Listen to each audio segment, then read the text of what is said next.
2K finally gave us what we've been asking for with Spotlight Sims, but are they any good? Let's get into it, man.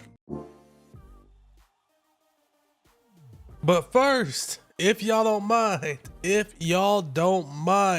I'm gonna get into some of these YouTube comments because y'all been showing so much love in these videos. It's only right that I show love back to y'all. First, my boy Shotgun Me Lee says, what's missing for me for these two recent events was the agendas for non-specific set players. I was having so much fun opening base packs and getting like 14k from Mobley, missing the MT method too. So I can see where you're coming from, but I think with this one is less prevalent because you could also get the cards from the 10 boxes. I get you want to make MT from selling the cards, but also for the most part, you don't have to go out and buy the cards either, which I think is a W.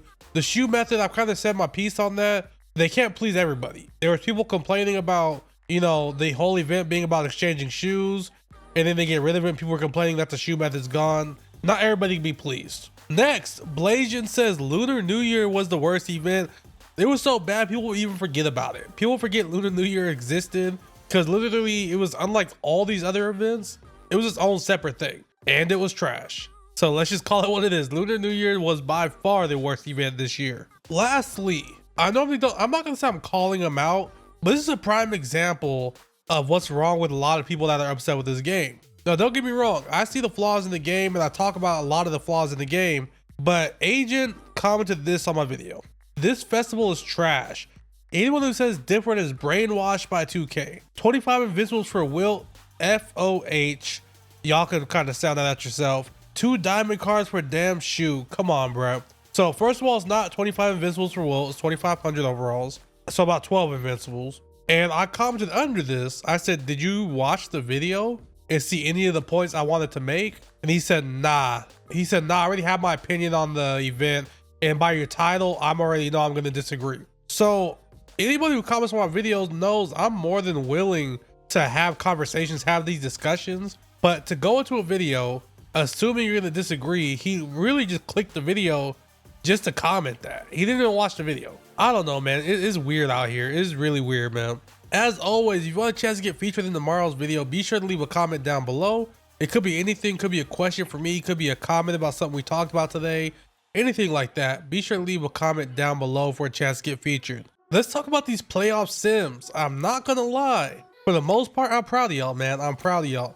For the most part, y'all were very happy about these, and I was mostly positive vibes on Twitter. I'm proud of y'all. W y'all. For those that are unfamiliar, the Spotlight Sims are pretty much like 3 games you got to play to complete the challenges for each playoff team. Each round, the advanced teams are going to get better cards. Some people were saying they're going to be Evo cards. They didn't specify Evo. They didn't specify it's even going to be the same players. All they said was they're going to get updated versions or better versions each round. So these cards aren't the best. And that's so far the biggest complaint is people saying they're not the best. BMG says, wow, pink diamonds in the end of April, y'all are so out of touch. So either people aren't understanding or don't care that we're starting with pink diamonds, meaning next round will be opals, the next round will be dark matters. After that, we're going to get the championship rounds, going to be 100 overalls, and it's going to end with the Invincible card. I don't know if it's going to be the MVP or it's just going to choose whoever they want to choose. Because if it does somehow become like a big name, like Porzingis is the MVP, I highly doubt they're going to give us a good version of Porzingis. But that's pretty much what we're going to get with this event. And I'm pretty excited about it, man. My boy Large Infant summed it up pretty perfectly. I want to show his take on it. So he said, how you choose to view these playoff sims is up to you. I see it as a W. 16 free pink diamonds with more players to come. Signature / flash / prime challenges count. Clutch and triple threat conqueror challenges count. Rep challenges count. And you get 32,000 plus MT and rep. If you're bored, create lineups with your favorite teams and treat it like a mini playoff gauntlet. Even better if your team has already been kicked out. That's a positive way to look at it. There's a lot of positives to be involved here. And obviously these pink diamond cards aren't good. It's kind of an L that they lowered, like LeBron James is worse than the pink diamond LeBron that's already out. I get that, but they are going to get upgraded. I just hope they switch the players because, you know, these are all very good players, but I want to see some guys that aren't necessarily getting that much love this year.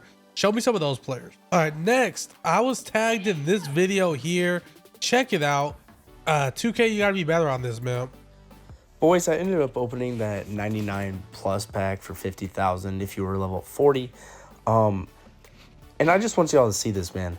Y'all thought that last poll was bad from the 250 park wins. Look at this, man. I just want to reiterate how terrible 2K is, bro. This just like, this just shouldn't happen.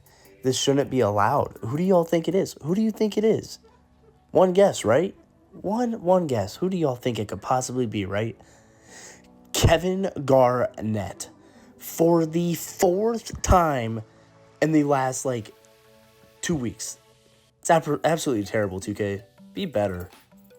So essentially, the biggest flaw with the reward system this year, with the cards not being new cards, everybody's getting dupes. It's dupes, dupes, dupes, dupes. Someone like me, I don't necessarily hate it that much because, for instance, for the Easter code, I got Gary Payton. Gary Payton's a great card. I unfortunately had Gary Payton already, but there's not a lot of dark matters that I could have pulled that I wouldn't have had already. Like, obviously, I could have pulled Bron, Giannis, Bull. There were some, but I already know those middle tier guys. I already have most of them, so there was really no winning for me. But I took the code for what it was. In this case, this was a reward pack, and you should not be able to pull dupes from these reward packs. It just ruins the whole grind. It makes people not want to grind at all. And overall, we got to switch this whole system next year. 2K, this is something we got to be better on, man. All right, let's get into this content, man. I'm gonna give you guys a really shallow dive into the content because I'm not really good enough to give y'all deep dive. I'm not gonna hold you. So tomorrow's drop, or today's drop, we got Dennis Rodman, who I think might be interesting. They might switch his SIGs up a little bit, make him a little bit more of a fun card to use. He's small forward primary, which, you know, finally, because, you know, I think the Opal was power forward center. I might be wrong. Dennis Rodman might be an okay card. Drew Holiday is going to be really good. His pink diamond was a beast. So I can only imagine this card is going to be just as good, if not better. James Worthy. Okay, so here's the thing. Patrick Ewing sucked. Don't get me wrong. Oscar was a card that was good enough to only getting a shot moved up to very quick. He was still a very good card. I get, you know, people are frustrated. He didn't get the SIG changes that the other 100 overalls are getting. But I think Oscar with the 100 overall stats was solid. James Worthy, I think, is going to be the same way. He's not going to get the SIG changes too much, but I think for a 100 overall card, if you pull him, he's going to be very solid. He's not going to be anything flashy, but he's going to get the job done for you. Which one of these cards are you looking forward to the most? For me, I'm not going to lie. I'm going to keep my eye on that Dennis Rodman.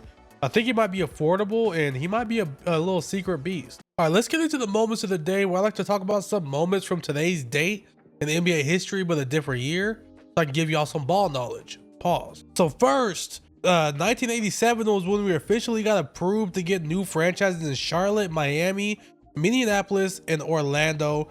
The Hornets and the Heat were in 88-89, and then the Timberwolves and Magic came in 89-90. 1988, Charles Oakley grabbed 35 rebounds, which was the most in one game in the post Bill Russell, Wilt Chamberlain era. You know, them boys were grabbing like 50 a game. I'm not gonna hold you, but 35 was super impressive for the time that he played. 89, John Stockton won the second straight NBA assist title, and is going to be the first player in NBA history to record back-to-back seasons with 1,000 assists. Lastly, the Spurs won their 56th game in 1990, making it a 35-game improvement over the previous season, being the greatest one-year jump in NBA history. That's going to wrap up today's video, guys. I appreciate y'all making it all the way through to the end. Leave a comment down below for a chance to get featured in the next video. I'm gonna be pumping out more content, not just news videos. I got a lot of stuff I'm working on. This is gonna be fire, man. I appreciate it, man. As always, y'all be safe. Peace.